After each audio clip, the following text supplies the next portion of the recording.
mungkin teman-teman yang pengen punya kaos fotografi from home PFH bisa langsung hubungi ke Instagramnya Forum Fotografi Semarang ya. Harganya cuma 100. Jadi kalau teman-teman punya kenangan di masa pandemi ini ya kaos ini paling pas gitu. Karena kan kita nggak kemana-mana, tapi kita masih punya tinggal kenangan nih fotografi from home. Harganya sudah termasuk ongkir belum, Mas? Belum ya? Harganya belum termasuk ongkir, ternyata ongkirnya agak mahal. Jadi lebih mahal sama kaosnya. Apalagi ini teman-teman kan yang di sini dari Sabang sampai Merauke, dari Aceh sampai Papua. Jadi kalau kita ngirim mungkin ya agak ya, sabar. Makanya ya di luar. Tapi kalau Semarang sih kalau misalnya bisa diambil, mau diambil enggak apa-apa. Tapi kemarin beberapa teman di Semarang digojekin sendiri, jadi kita tinggal ngirim aja. Oke, gitu. Ini sudah ada dari luar juga, ini ternyata yang gabung ya. Gimana, mau kita mulai atau boleh. ada pengumuman nanti? Pengumuman untuk sore ini samalah dengan yang kemarin, tetap ada hadiah buku, terus ada hadiah merchant dari Bursa Kamera, dan kita dari Forum Fotografi Semarang terima kasih sekali pada teman-teman karena sampai saat ini masih setia kepada kami. Mudah-mudahan kegiatan ini bisa membawa berkah seperti semuanya. Kita sharing ilmu, sharing pengalaman. Ya, semoga bermanfaat lah. Betul ya Pak Tirto ya? Iya. Ya karena kalau kita ngomong stay at home ya yang bisa kita lakukan cuma ini Pak. Nggak bisa apa-apa ya. Karena kalau kita tidak mentaati ikut peraturan anjuran pemerintah untuk stay at home ya nanti nggak kelar-kelar masalahnya ini. COVID-nya nanti bertambah terus. Apalagi ini mau musim mudik kemarin yang di Jakarta itu bandara dibuka aja udah kayak gitu kan ngeri itu. Oke, untuk waktu dan tempat saya serahkan ke moderator, ke Mas Rahman Hakim. Ya, sudah saya. Jadi materi kita untuk sore ini adalah bisnis fotografi. Meskipun pada kenyataannya bisnis fotografi belum bisa dijalankan karena kita juga masih di rumah. Meskipun juga beberapa masih bisa dikerjakan, beberapa masih bisa. Nanti kita lihat di materinya Pak Tirto. Jadi apakah yang mau bikin bisnis nanti seperti apa? Karena kemarin juga mungkin beberapa teman itu sudah ada yang invest. Sempat saya kontak-kontak kita gitu di beberapa daerah itu sudah beli lampu, sudah beli background gitu. Kemudian sudah juga belajar fotografi. Tapi pada kenyataannya kita menghadapi situasi yang tidak terduga. Nah, bagaimana mensiasatinya? Kemudian bagaimana prospeknya? Kita bisa tunggu materi dari Pak Tirto. Ya, mungkin Pak Tirto juga bisa menyampaikan untuk sedikit prakata sebelum nanti masuk ke materinya Pak Tirto. Oke, monggo langsung saja Pak Tirto. Ya, saya nambah dulu Pak Tirto. Mungkin dari teman-teman nanti akan dibagikan materi dari PDF ya. Nanti akan share di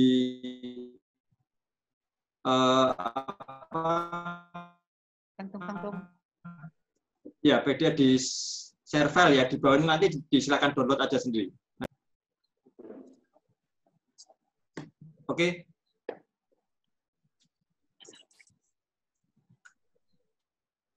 Mulai? Oke, Pak Tirto. Ya.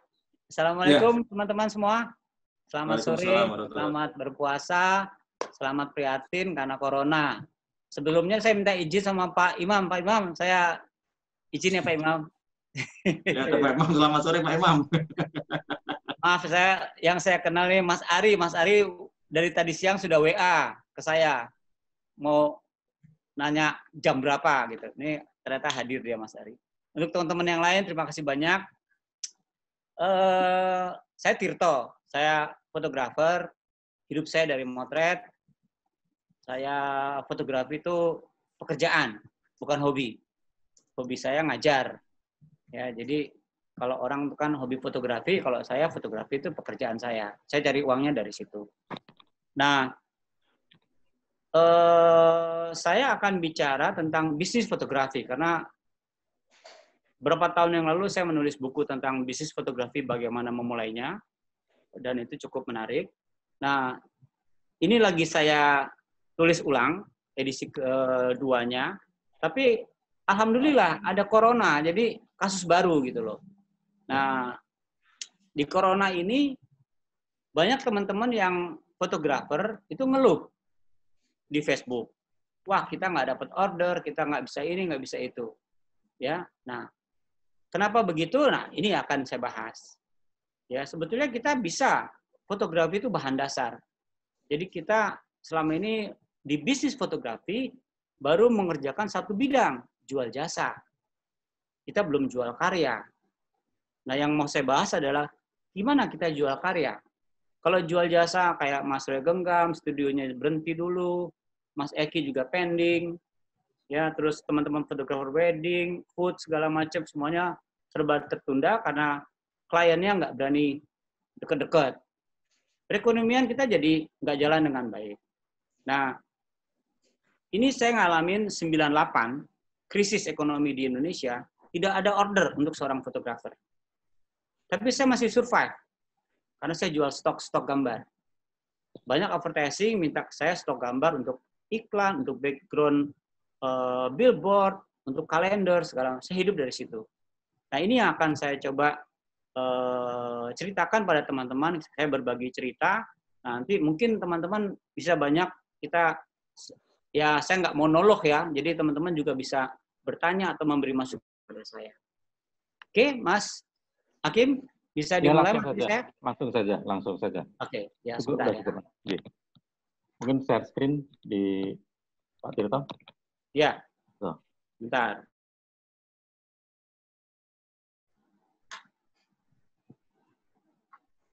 Bentar ya, share screen.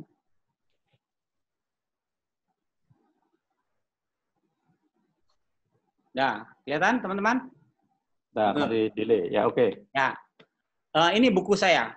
Bukunya tapi sebetulnya udah lama ya. Udah saya kerjasama sama penerbit yang bagus sekali buat saya karena dia hanya ngambil 5 tahun. Saya nggak usah ngapa-ngapain, pokoknya saya ngasih naskah, dia yang terbitkan, dia yang publikasikan, dia yang jualin.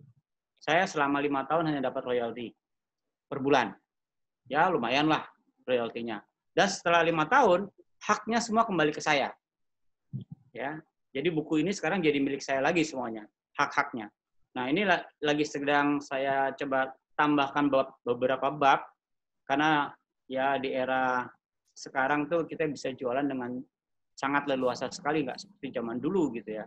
Harus hardware, sekarang bisa lewat software aja. Oke, lanjut. Nah, ini materinya. Bisnis fotografi di masa wabah COVID-19. Ya, saya melihat bahwa teman-teman ya sekarang jadi, ya tadi ya saya cukup sedih juga ya, udah beli peralatan studio, akhirnya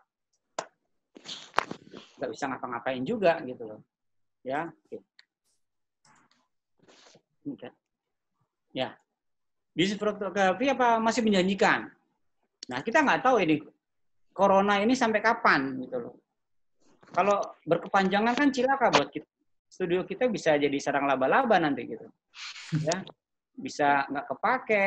Ya akhirnya motretnya ya apa yang ada di rumah dari gelas segala macam kita potret-potretin gitu.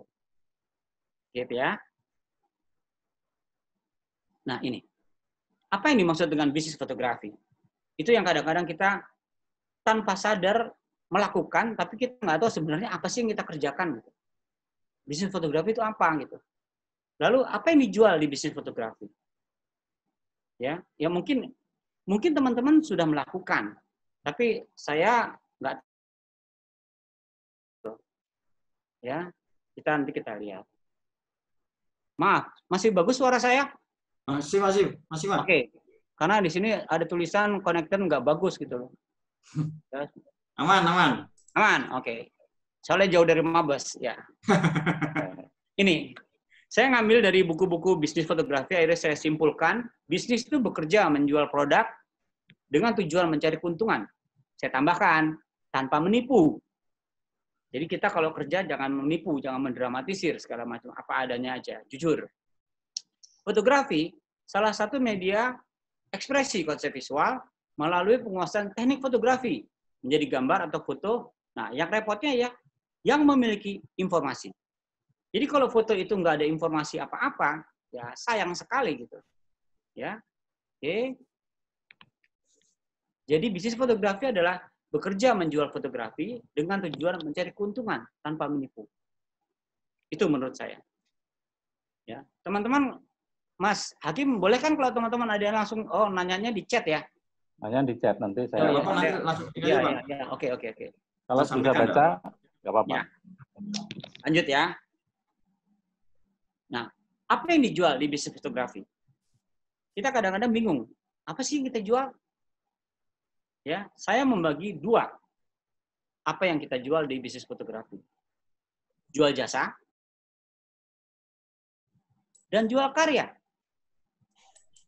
Ya, jual jasa jadi tukang potret dan jual karya. Contoh kayak Mas Roy Genggam itu saya katakan jual jasa. Mas Eki jual jasa. Nah, Ibu Lis kemarin itu karya. Ya, Mbak Evi itu karya.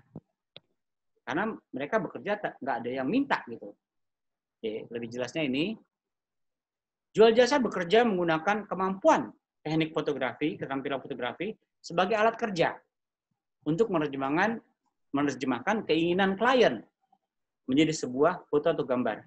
Jadi bekerja berdasarkan permintaan orang lain, itu jual jasa. Kita menjual keterampilan fotografi kita untuk menerjemahkan keinginan klien menjadi sebuah gambar. Oke, ini jual jasa.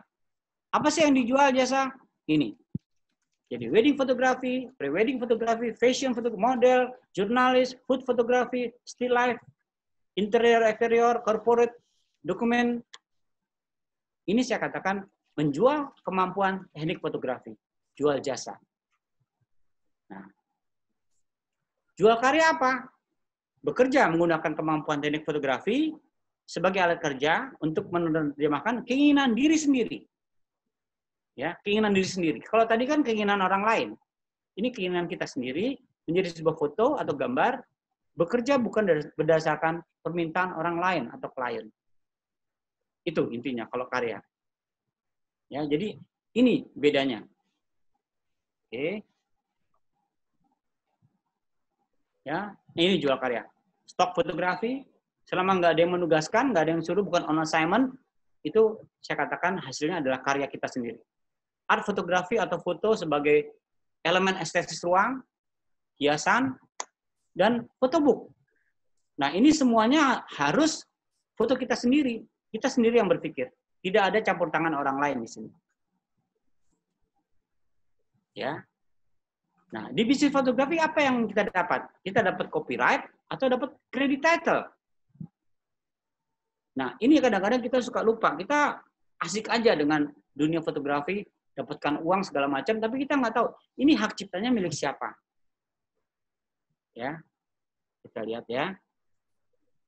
Credit title, foto dipotret oleh fotografer A. Foto dipotret, ya. Foto, gambar dipotret atau dibuat dikerjakan oleh fotografer A. Masuk kategori jual jasa karena menggunakan kemampuan teknik fotografi yang dipergunakan untuk menerjemahkan permintaan klien. Kita hanya dapat credit title. Oh, foto dipotret sama Tirto. Foto dipotret sama Tirto. Kalau ini ya. Copyright, foto gambar karya fotografer A. Jadi beda di sini. Satu dipotret, dia sebagai tukang, di sini karyanya. Masuk kategori jual karya, kemampuan teknik fotografi dipergunakan untuk menerjemahkan ekspresi diri sendiri. Jelas ya teman-teman ya? Jelas. Oke, jadi ini yang kita dapat sebetulnya. Karena hak cipta, itu kalau kita baca undang-undang hak cipta, kita akan bingung sendiri. Karena orang-orang hukum yang membuat undang-undang itu mengambilnya dari lukis. Beda.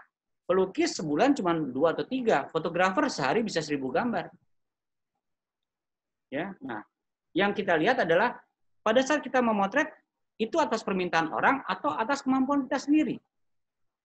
Kalau permintaan orang kategorinya jual jasa, itu masuknya credit title. Tapi kalau kita mikir sendiri dan kita ini sendiri, dari A sampai Z, itu kategorinya kita copyright. Nah, di sini teman-teman bisa lihat. Ya. Mana kursornya? Enggak, mau ngasih tahu ini. Di sini saya buatkan ada informasi. Ada ide nih, ya. Visual, layout, teknik fotografi, jadi foto, informasi. Ini alur terjadinya gambar. Kalau kita sebagai fotografer yang hanya jual jasa, kita hanya bermain di teknik fotografi. Kita hanya bermain di teknik fotografi. Ya, di sini kita hanya bermain. Jadi sebetulnya komersil fotografi, jual jasa, itu pekerjaan yang nggak terlalu sulit sebetulnya. Kalau kita menguasai teknik fotografi, selesai sudah. Tapi kalau kita mau buat karya, dari informasi awal sampai informasi akhir, itu kepala kita sendiri yang memikirkan. Moga-moga teman-teman kebayang ya. Jadi perbedaannya itu, di bisnis fotografi kita dapatnya apa. Oke. Ini. Tetap produktif agar diingat oleh masyarakat pengguna jasa fotografi di dunia maya. Ini yang saya mau tekankan kepada teman-teman. Di era kita stay at home, work from home, apa yang mesti kita lakukan? Jangan sampai sebulan ini kita hilang. Ya, nah kita harus tetap eksis. Gimana cara eksistensinya? Gunakan dunia maya.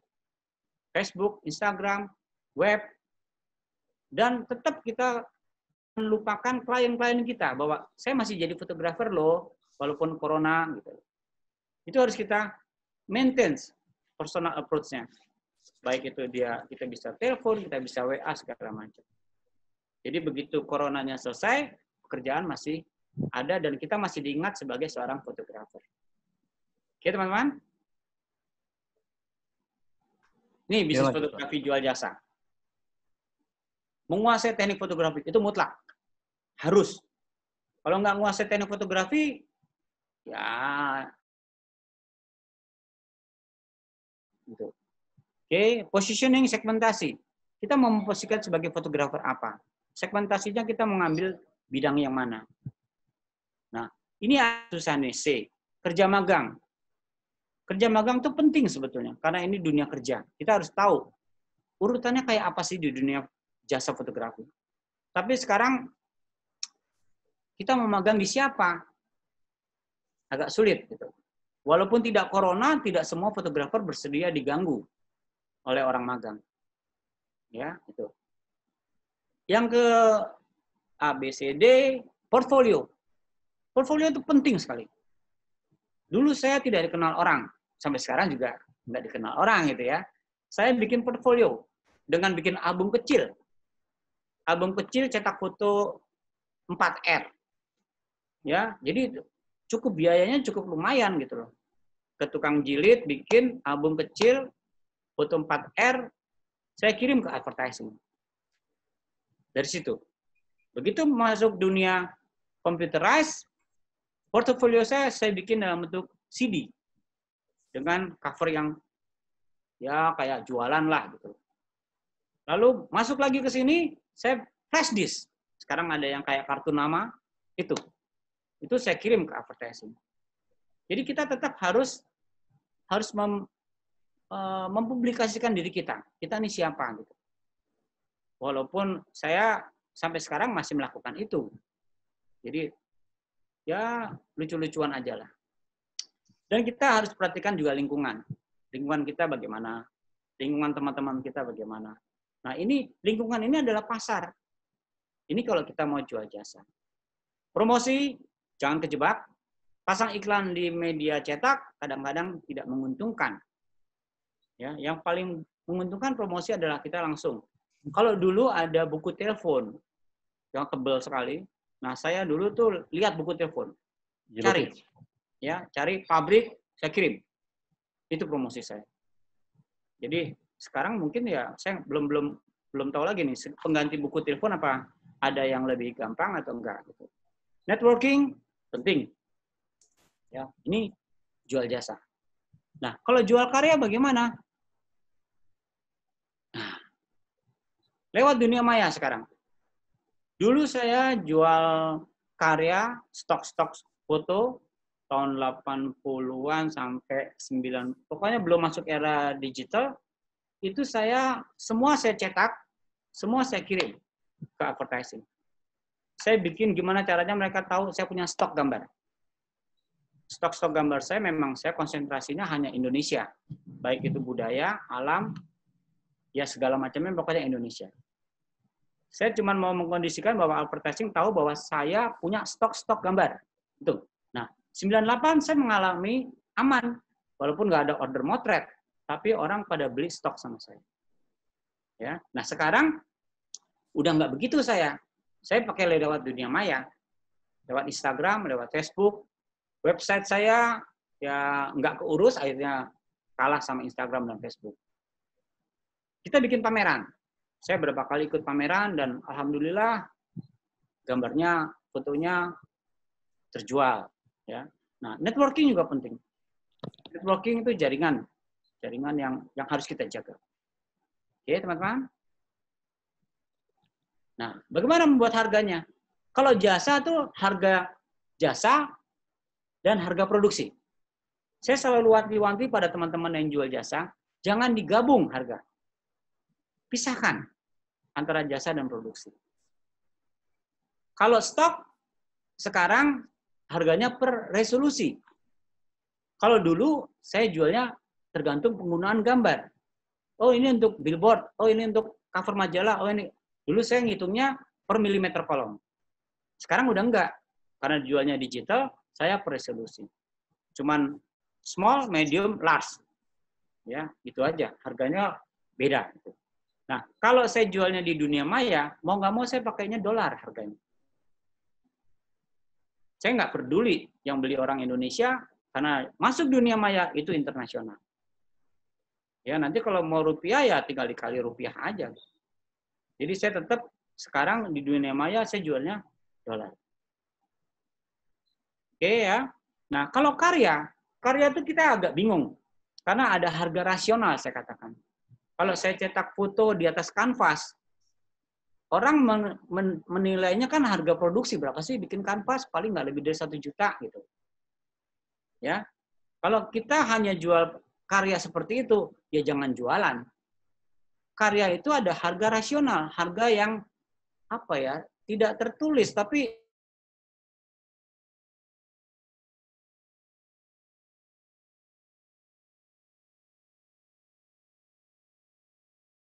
selama ini saya bisa jual gambar, kalau foto yang udah kecetak tuh rata-rata 5 jutaan, itu ukuran 60-90 cetak di atas kanvas. Dia hanya beli kopi. Nah, kalau dia beli putus, istilahnya beli sama file-filenya, saya berhasil jual 15 juta. Ya, 15 sampai 8 juta. Saya jual juga lihat orangnya juga. Orang ini jualnya sok-sokan belinya sok-sokan atau memang dia ngerti gitu. Ya, waktu itu ada orang advertising lihat foto saya gede, dia ngerti foto itu. Terus dia langsung, "Mas, boleh nggak saya bayarin?" Saya tanya, "Emang itu foto apa?" Dia bisa jelaskan foto yang saya foto itu upacara adat di Flores. Dia ngerti, dia ceritakan, "Oh ini gini loh, kamu kan bukan orang Flores." "Iya Mas, tapi saya tahu Mas itu ceritanya gini. Udah, ya saya bangga gitu menjual kepada orang yang mengerti. Harganya ya relatif, ya, oke ya. Nah, ini salah satu eksistensi saya supaya saya tetap diingat orang. Saya bikin vlog di YouTube. Sekarang udah masuk di episode 14. Ini saya bikin YouTube yang sederhana sekali tentang basic fotografi.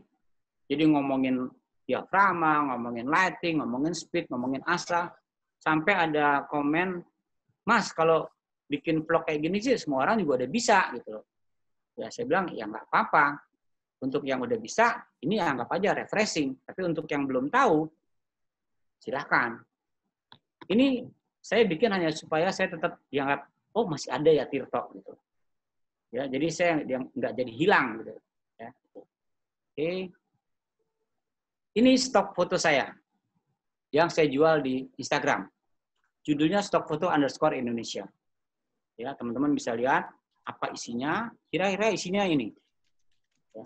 Nah, di setiap gambar itu ada storytelling. Itu yang membuat harganya jadi mahal. Jadi setiap gambar yang di atas ini tentang Pasola di Waingapu, itu ada storytelling-nya. Apa itu Pasola? Lalu yang di bawah adalah Festival Lembah Balin. Apa itu Festival Lembah? Ada storytelling-nya. Teman-teman bisa lihat di IG saya, Stock Foto _Indonesia, nanti teman-teman bisa tahu bahwa ada ceritanya di situ. Ya. Dan ya bahasa Inggris mau nggak mau, dan translate-nya kan gampang bahasa Inggris. Stop. Kebetulan saya suka nulis. Dulu ada majalah namanya majalah Foto Media. Ya. Saya nulis tentang backpacker. Kebetulan saya suka menulis. Ini sebagai ilustrasi. Ini semuanya stok. Komodo, judulnya Antara Sumbawa dan Flores. Komodo. Ini tahun-tahun 90-an, ya 90-an lah. 80 akhir deh. Ya, ini masih pakai film slide, belum pakai digital. Film slide. Ini ilustrasinya, foto-foto saya sendiri, tulisannya juga saya sendiri.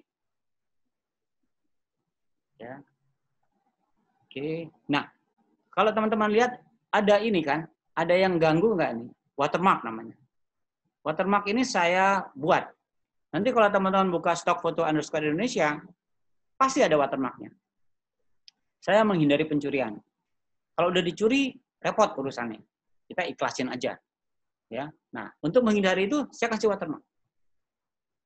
Gitu ya, teman-teman ya. Ini untuk kalender. Ini semua stok. Ya, untuk kalender. Untuk kalender juga.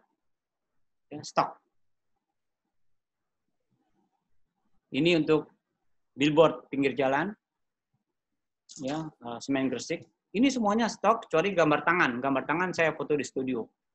Tapi kalau gedung MPR-nya, pabriknya, segala macam itu stok. Borobudurnya stok. Nah, selain stok-stok itu, saya juga bikin buku sekarang. Fotobook, personal project banget ini. Ya, saya bikin Bakara. Ini lumayan hitam putih bukunya, lakunya, ya, saya juga kaget ya. Sekarang saya berhentikan, laku sekitar 125 eksemplar. Di sini saya, ya, apa ya, untunglah di sini buku. Nah, dari sini saya bikin lagi buku-buku tentang, ini personal project, judulnya Suatu Saat. Ini sudah saya upload di Facebook, tapi terkendala dengan ISBN-nya. ISBN-nya belum turun-turun. Ya, saya mengalami kesulitan karena saya ngurus sendiri. Ternyata agak repot kalau ngurus sendiri. Ini buku yang kedua. Buku ketiga, Killing Time, karena ada handphone. Saya mau cerita, membunuh waktu dengan handphone itu sekarang udah jadi kamera, jadi bisa kita motret-motret, menunggu apa aja udah nggak membosankan, karena kita bisa membunuh waktu dengan kamera yang ada di handphone. Ini judulnya Simbol, ini Killing Time judulnya Human, manusia. Nah, isinya memang tentang manusia sehari-hari. Kalau tadi Simbol itu isinya tentang, maaf ya, simbol ini memang simbol-simbol semua isinya. Ya. Oke. Nah, karena stok-stok saya banyak tentang budaya, saya mulai membuat fotobook tuh tanpa sadar jadinya budaya semua. Ini Lembah Balin. Saya mau ceritakan kenapa ada Festival Lembah Balin. Dan beruntung sekali kita fotografer ada Festival Lembah Balin. Ya, kita bisa motret orang Irian dengan kostum aslinya tanpa harus membayar. Hati-hati teman-teman kalau ke Irian. Salah perhitungan kita bisa ditagih. Nah, di Festival Lembah Balin itu nggak ada bayar-bayar. Kita motret bebas. Nah, itu saya bikin buku, saya menceritakan sampai kapan ada festival ini. Karena di sini ya saya salut ya, teman-teman saudara kita di Irian itu, begitu festival ini, mereka kembali seperti aslinya, mereka buka baju. Nah, sampai kapan? Belum tentu. Apalagi corona ini kita mungkin setahun 2 tahun nggak ketemu. Apalagi yang kemarin di Wamena ada kerusuhan, itu gagal lagi. Keep ya teman-teman. Ini Lembah Balin, dan ini Pasolan. Ya, yang lagi on progress ada 3 buku tentang upacara adat di Flores, Toraja, ya, sama Aceh. Jadi ini semua saya kerjakan sendiri dalam rangka ya bukan stay at home atau gimana. Dari dulu saya juga kerja sendiri di rumah. Ya, pakai komputer kan gampang sekali gitu. Era digital kita bisa mengerjakan semuanya sendiri. Yang sulit adalah naskahnya. Ya, karena kita nggak bisa main-main dengan naskah itu. Harus yang betul-betul datanya yang benar. Nah, ini karya. Ya, saya motret dengan handphone, jadinya karya seperti ini. Judulnya Desaku. Ya, orang banyak terkecoh pada saat ini. Kebetulan saya pameran bersama dengan dosen-dosen seni rupa di IKJ. Ya, teman-teman pada, loh katanya lo fotografer, kalau ngelukis gitu. Karena saya cetaknya di atas kanvas yang betul-betul kanvas. Saya beli kanvas yang gulungan, saya bawa ke tukang cetak, bisa nggak cetak? Oh bisa Pak, kita mesinnya ada, dia cetak. Ini 1 meter kali 2 meter. Ya, judulnya Desaku. Ini kita masuk ke karya ya. Ini juga, ya, karya. Saya lagi rapat, tiba-tiba di depan saya ada refleksi bagus, potret. Ya, dengan akhirnya saya motretnya nggak macam-macam, cuman saya tutupin aja pakai gelas-gelas atau apa segala macam yang ada di meja rapat itu. Jadilah karya seperti ini. Nah, ini juga karya. Ya. Ini saya cetak besar. Alhamdulillah ada yang berminat. Ya, teman-teman. Nah, saya selain ngajar segala macam, saya juga agak ya apa ya? Saya agak kecewa dengan orang-orang yang menganggap basic fotografi itu sudah tidak penting. Ya, saya kecewa sekali. 2010 saya agak berontak gitu loh. Ini kenapa sih fotografer kok mainnya program gitu. Sementara semua pekerjaan fotografi itu selesainya di logika dasar triangulasi fotografi, manual. Ya, akhirnya saya buka kelas belajar gratis. Ya, belajar gratis nih agak saya suka ketahuan lo agak setengah gila ya, karena saya ngajarnya di pinggir jalan.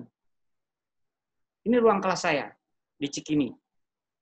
Ya, tadinya kita di seberang di stasiun Cikini, kita di selasar stasiun kita ngajar.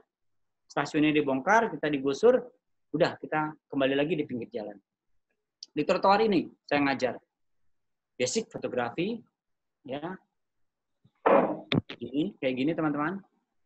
Jadi ya kadang-kadang kita berhenti dulu, kalah kenceng suaranya sama bajai lewat gitu. Weng gitu. Saya bawa peralatan studio untuk pengenalan, ya. Lalu kita ecek-eceknya motret produk, ya. Saya jelaskan pada mereka, ini outdoor. Kalau indoor gimana? Ya, jadi teman-teman yang belajar di pinggir jalan tuh, alhamdulillah sekarang udah ada yang ngajar, ada yang jadi fotografer. Ya, saya senang sekali. Oke, ini prakteknya motret. Ya, model-modelan lah, outdoor, strobis segala macam. Oke. Nah, ini buku saya. Ini tadi saya pesan sama Mas Andi, karena bukunya udah habis, dan sekarang yang ada adalah PDF-nya. Saya sudah kasih ke Mas Andi, tolong teman-teman dibagi gratis. Nah, PDF-nya, di-share aja. Kalau Mbak Evi bagi buku, saya juga bagi buku, tapi PDF. Gitu. Oke, teman-teman? Pak, nanti saya bagikan nih, Pak. Ya, jadi itu. Oke, materi saya sederhana sekali. Iya. Ya, Mas Hakim, silakan. Ya, udah ya. Jadi keren banget ya sebenarnya ini analisa bisnis fotografi ya. Sebenarnya ceritanya pasti akan lebih banyak lagi karena pengalaman Pak Tirto ini udah dari tahun 80-an ya. Jadi ini ada beberapa pertanyaan Pak Tirto. Jadi sebelum nanti kita juga bahas diskusi dari saya sama Mas Andi, ini kita mungkin akan jawab dulu pertanyaan. Ya. Ya. Pak, kalau misal ini dari Wantup, dari Mbak Wantup ini, misalkan kita mempublikasikan karya dalam bentuk mengikuti perlombaan dengan tema yang ditentukan, dan ternyata gugur, apakah karya tersebut masih bisa kita jual? Dan apabila memenangkan, apakah karya itu menjadi milik panitia lomba? Nah, Hak ciptanya bagaimana? Nah, gini, lomba tuh kadang-kadang agak nyebelin juga. Gitu. Saya berapa kali jadi juri lomba.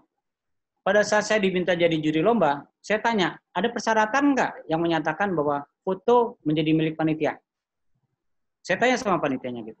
Oh ada mas, saya nggak mau kalau gitu. Yang namanya lomba ya lomba, bukan panitia ngumpulin stok gambar. oh, iya. Jadi susah juga gitu. Ya saya pernah diprotes sama teman-teman.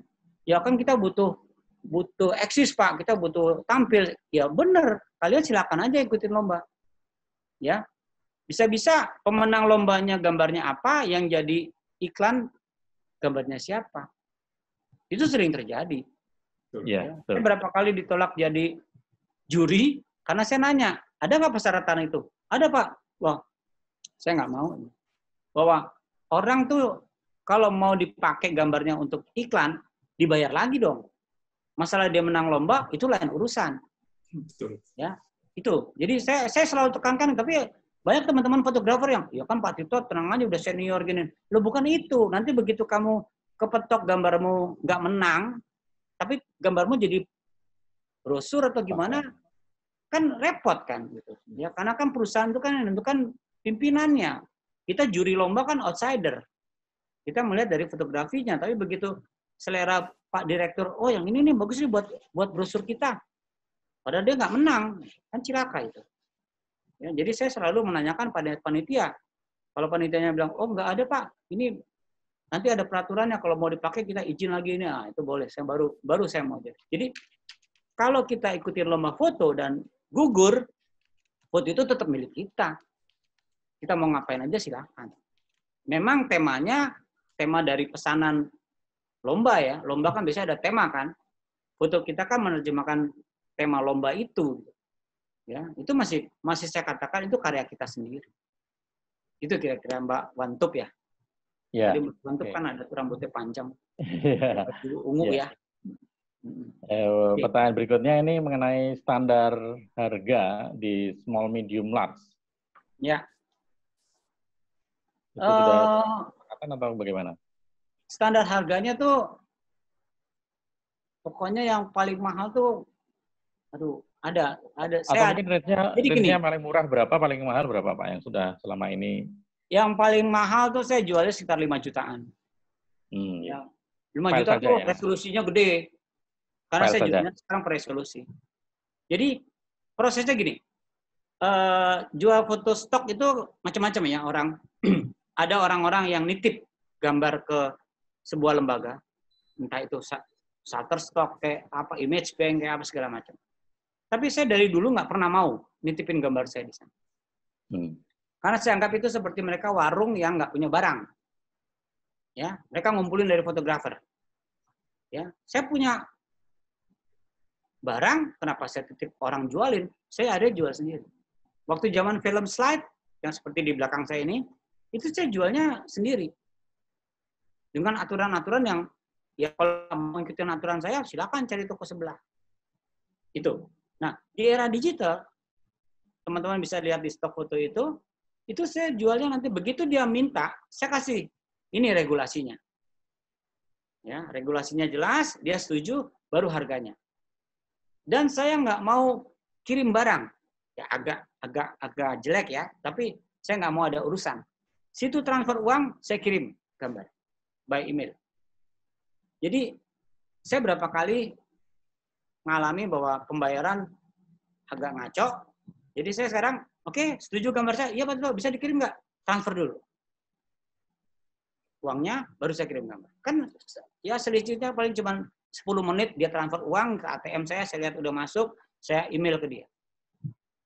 Sesuai dengan harga yang, kalau resolusi yang kecil ya sekitar 1,5 juta. Kalau yang agak besar ya bisa 2-3 juta. Ya, kalau yang besar sekali ya itu high res itu agak mahal.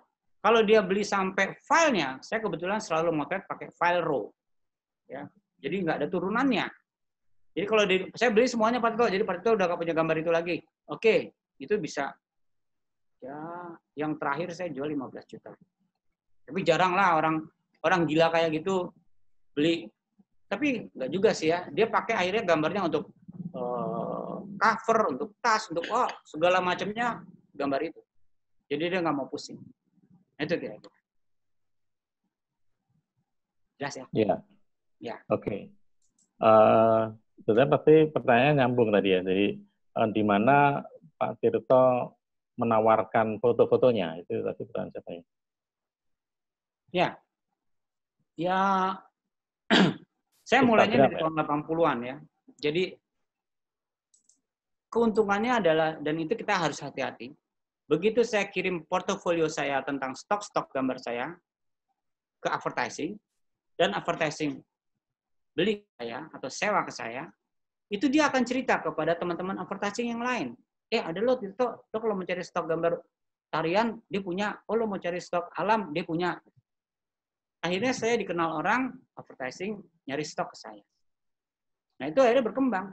Pabrik-pabrik pun juga begitu. Jadi kalau kita baru mau mulai, sekarang tuh agak enak. Ya, agak enaknya ada media yang gratis. Instagram, Facebook. Ya, Facebook kita tinggal cari aja. Kan ada grup advertising. Facebook, masuk situ. Ya memang kalau jual stok nggak kayak jual kacang ya. Kita ya tergantung kita juga gitu. Saya yang di Instagram ya mungkin baru laku berapa lah, belum banyak. Tapi nggak apa-apa. Itu namanya, kalau dulu kita bilangnya slide bank. Slide bank. Jadi tabungan kita dalam bentuk slide. Ya dulu bilangnya slide bank. Gambar-gambar itu seperti bank gitu. Itu uang. Ya, nah sekarang pakai digital. Jualnya gimana? Instagram, bikin warung sendiri. Saya bikin warung sendiri. Stock foto underscore itu istilahnya warung saya. Ya, saya nggak mau titipin ke ya, yang udah ada lah internasional. Toh kita masuk di Instagram kan juga internasional. Orang yang komen di stok foto saya juga dari luar negeri semua. Ya mereka cuma, oh mahal ya, oh ya udah, biarin aja gitu. Kalau dia suka ya dia beli, kalau enggak ya kita ya menarik lah kalau punya warung sendiri. Itu kira-kira. Lagi Mas? Untuk menentukan harga jual foto. Ya. Ya rata-rata cuma itu tadi ya Pak Emil ya. Harga jual Kalau foto. dulu gini Mas.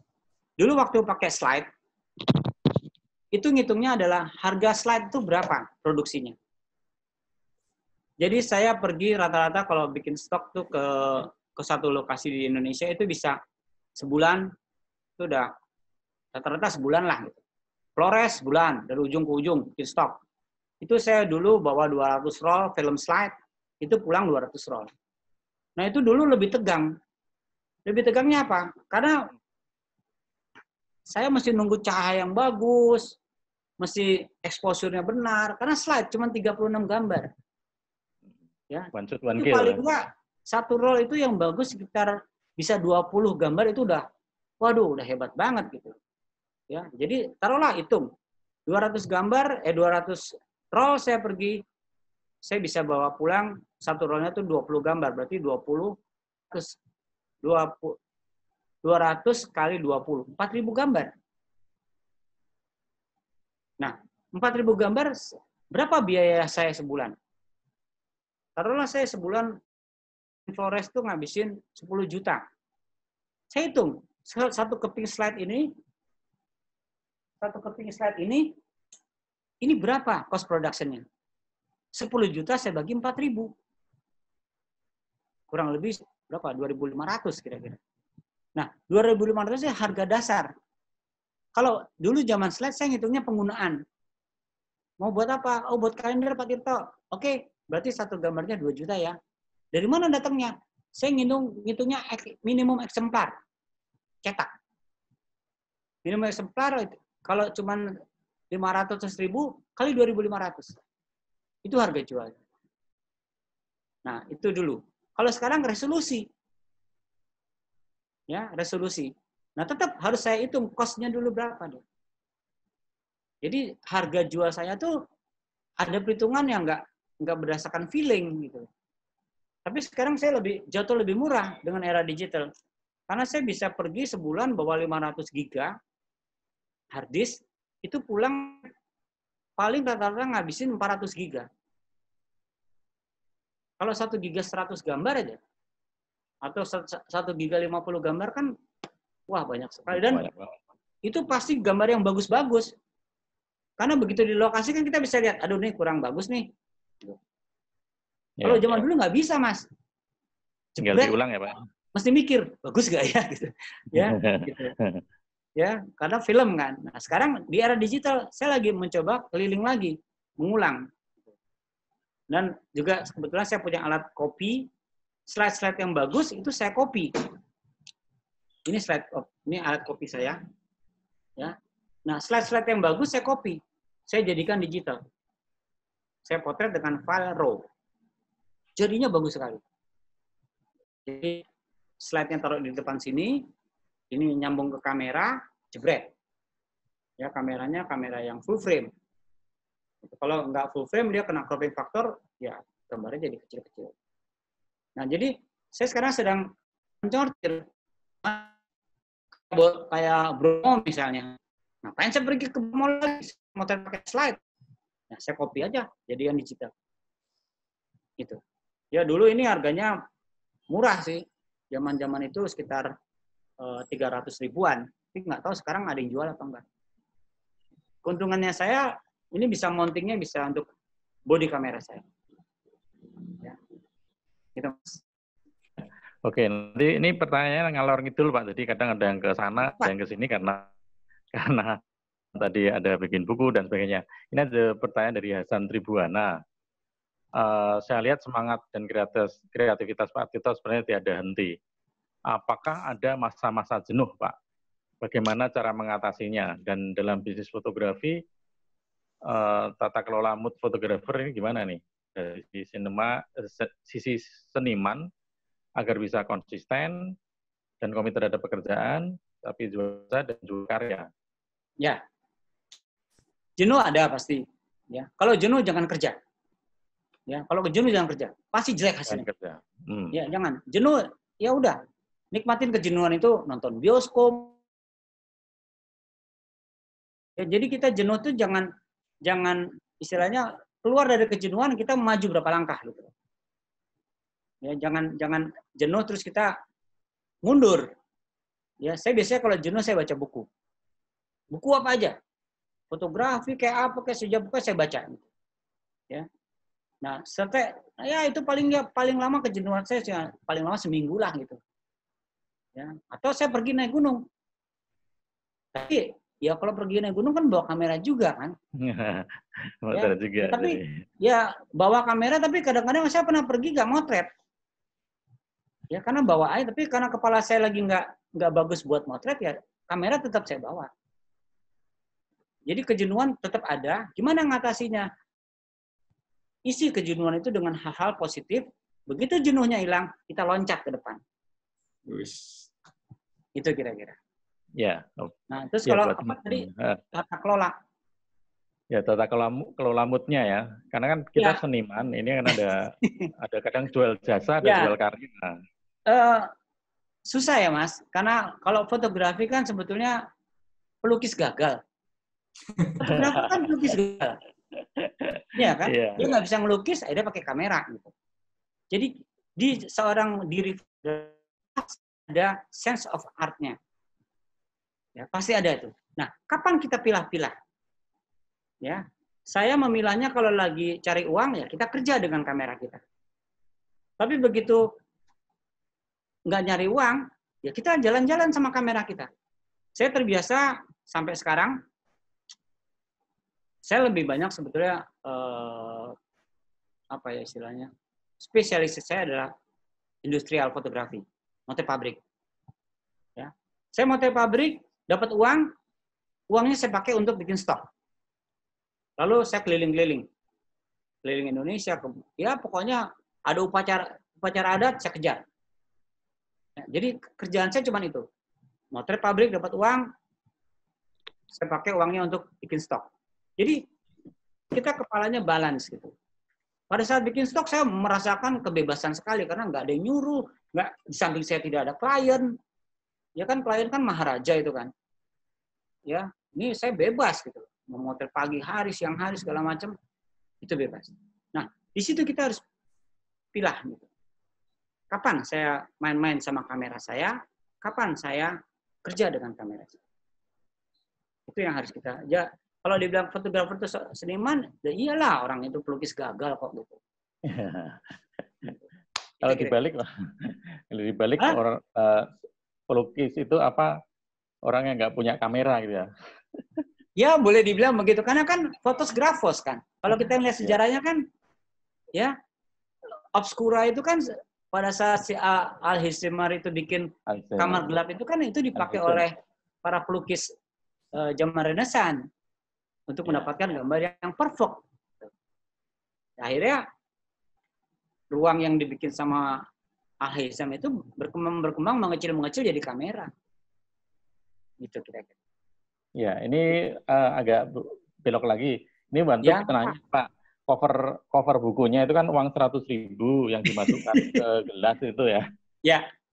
Itu bukan slow motion ya, tapi mungkin high speed ya Pak ya? High speed. Ya. High speed ya. High speed. Flash duration. Itu berapa kali pecah gelasnya, Mas? Berapa kali pecah gelas? Karena gini, di belakang uang itu saya tempel lepengan besi. Untuk bisa jatuh ya? Ya, supaya jatuh airnya muncrat. Gitu. Jadi kalau nggak pas ya gelasnya, prok, udah, pecah, ganti lagi gitu. Ya, pecah sama ngepel ya Pak ya berarti ya? Iya, ada bagiannya lah pokoknya. Gitu kira-kira. Kalau nggak gitu kan uang kertas mana mungkin bisa bikin air muncrat. Gitu. Iya. Gitu. Keren. Ini nggak ada Photoshop di sini. Oh langsung ya, one shot. Ya. Beberapa kali ya? Ya, cuman berkali-kali karena gelasnya pecah aja gitu.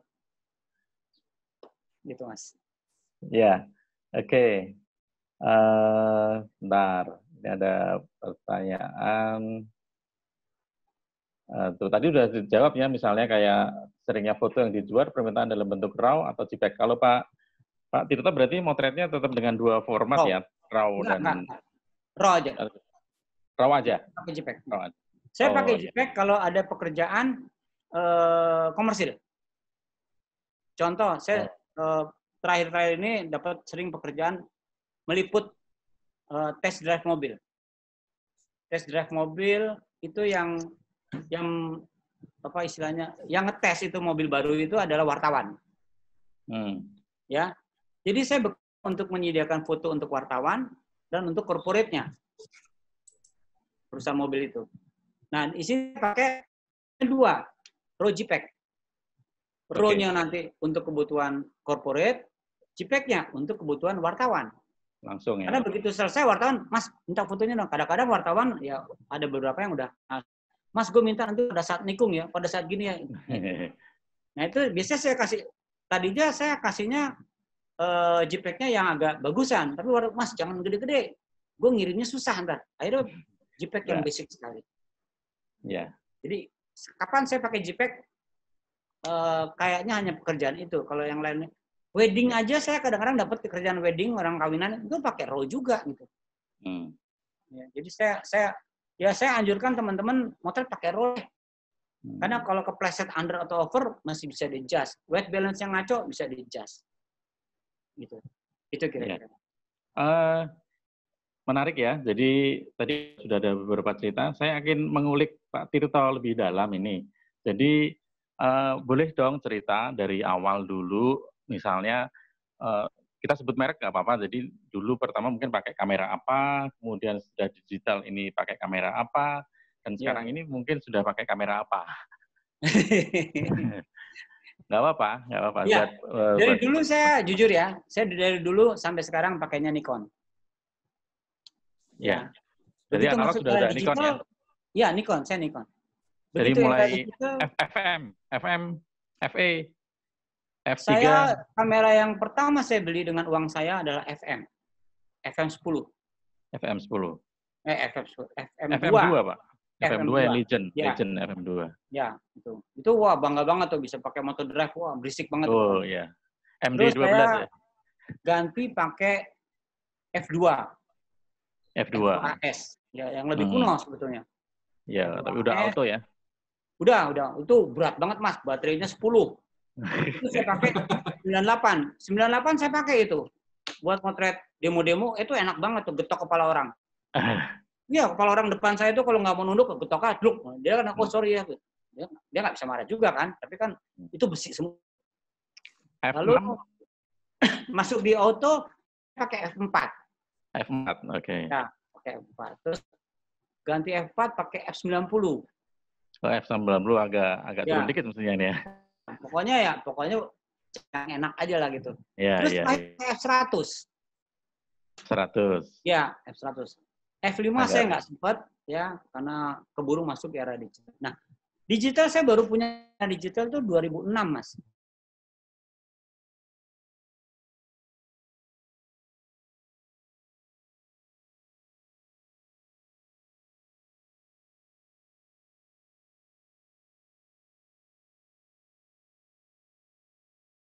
D200. Ya, D200 sampai sekarang saya pakai D200. Ya, yang full frame-nya D700 sama D800. Nah, kenapa Nikon? Karena saya nggak beli lensa lagi. Iya. Lensa yang zaman film itu plak, udah nggak ada masalah. Masih bisa dipakai. Ya, dan saya kan bukan fotografer yang gerak cepat. Kalau motret pabrik, memang goyang-goyang kan enggak, Mas. Ya, jadi saya, Mas lo nggak ngejar fokus, Mas. Apa yang gue kejar fokus? Orang bendanya mati, diem semua. Ya, itu. Jadi saya beruntung saya pakai Nikon karena lensanya udah. Pada saat saya pakai F100 itu kan udah autofocus kan. Jadi nggak ada masalah. Itu aja, Mas. Ya kalau mau nyebut ya Nikon, tapi justru terakhir-terakhir ini saya banyak motret pakai handphone. Gitu. Ya untuk tapi kalau kerja komersil tetap saya pakai SLR. Iya. Ya masa mau ke motret nganten pakai handphone, Pak? Belum ada ya? Belum. Buku yang Batak itu yang Bakarang itu Bakara, saya ya, Pak. handphone. Nggak pakai handphone ya? Ya, yang itu terus killing time itu handphone semua. Handphonenya masih 5 mega lagi. Gitu. Ya. Itu, Mas. Ya. Oke, kita balik lagi ke pertanyaan teman-teman nih. Ya. Untuk menentukan harga jasa fotografi apabila menggunakan hari kerja atau jam kerja, patokannya? Nah, saya menganjurkan teman-teman per hari kerja. Sekarang kita bisa maksudnya kita kalah sih sama montir mobil aja betulin mobil hitungannya harian kan. Fotografer juga harus begitu. Sekarang teman-teman tahu nggak berapa sih sebetulnya harga kita per hari? Ya, nanti kalau bukunya udah di-share itu bisa di situ ada cara perhitungannya. Sebetulnya kita berapa per hari? Basically-nya berapa? Nah, dari harga dasar kita sampai yang mahal berapa? Nah, kita main di tengah-tengah. Itu harga jasa. Nah, harga jasa itu tidak flat. Saya bisa ngasih harga 5 juta, 10 juta, kadang-kadang 750.000. Saya pernah ngasih harga 1 juta sehari. Kenapa murah? Karena pekerjaannya sebulan. 30 hari. Jadi banyak. Iya, tapi udah nggak ada lagi, Mas, kerjaan gitu, Mas. Gitu. Ya, kalau ada lagi, wah enak banget itu. Jalan-jalan keliling Indonesia. Mas, tapi kita sanggup cuma 1 harinya 1 juta. Mas itu kita tanggung semuanya. Ada pesawat, hotel, segala macam. Ya oke lah, saya bilang. 30 hari ya semuanya ditanggung. Gitu. Dan motretnya juga nggak berat-berat amat gitu. Saya nggak bawa lighting segala macam. Karena banyak kan outdoor. Saya bawanya malah reflektor. Gitu. Ya, jadi harga jasa tuh kita nggak bisa pastikan sekian, nggak bisa flat. Nah, harga produksi itu yang kadang-kadang membuat orang terkejut. Sekarang contoh deh kalau kawinan bikin album itu berapa biayanya? Nah, kalau kita pisahkan, saya per hari 2 juta ya, Bu. Biaya produksi album 2 juta juga, 4 juta. Nah, pada saat kita membuat tawaran kepada klien, usahakan tawaran kita rasional, Mas, di kepala dia. Ya, contoh nih, ini sering saya sampaikan kalau lagi ada seminar-seminar bisnis fotografi. Kerjaan meliput rally mobil 10 hari. Jakarta, Bali. Ya. Kliennya cuma minta 1 album. Terima nggak? Wah. Ayo. 1 album cuma sekian gambar. Rally mobil 10 hari Jakarta, Bali. Kliennya cuma minta 1 album. Kenapa? Karena kita selalu berpikirnya produksi. Kita nggak ngikir harga jasa kita. Saya tawarkan ke klien saya, Pak, saya per harinya 1 juta ya. Album 2 juta. Setuju? Karena yang nanti yang lihat kan orang keuangan. Oh ini rasional nih. Sehari 1 juta untuk kerja kayak gini. Kali 10 hari. Itu, karena kita kadang-kadang menyatukan harga jasa dan produksi. Kan nggak mungkin 1 album mahal sekali. Tapi kalau rasional, yang kita mau harga yang rasional.